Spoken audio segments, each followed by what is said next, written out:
Hi friends and families. என்னென்னு பார்த்தீங்கன்னா என் தம்பி வந்து ரொம்ப நாள் வந்து ஃபோன் கேட்டுகிட்டே இருந்தான். அவனுக்கு நம்ம வந்து ஃபோன் வந்து ஒன்று ஆர்டர் போட்டோம் தான் வாங்கிட்டோம். இது அவனுக்கு வந்து சர்ப்ரைஸாக நம்ம வந்து கொடுக்க போகுது.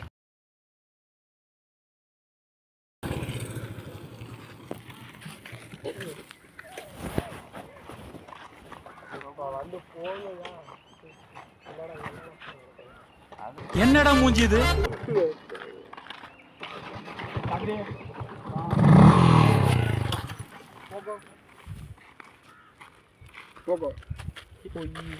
ஃபோன் தான் உண்மையாவே டப்பாக்குள்ள கேட்க போட்டு வந்து என்ன தெரிகிறது? ஃபோனு கிடையாது. ரொம்ப நாள் ஆசைப்பட்ட ஃபோன் தானே இது. எல்லாம் கரெக்டாக இருக்கா? இரு, இந்த ஃபோன் தானே நல்லா இருக்கா? மூஞ்ச காட்டு. ஏன்னா கண்ணு கலங்குது எனக்கு.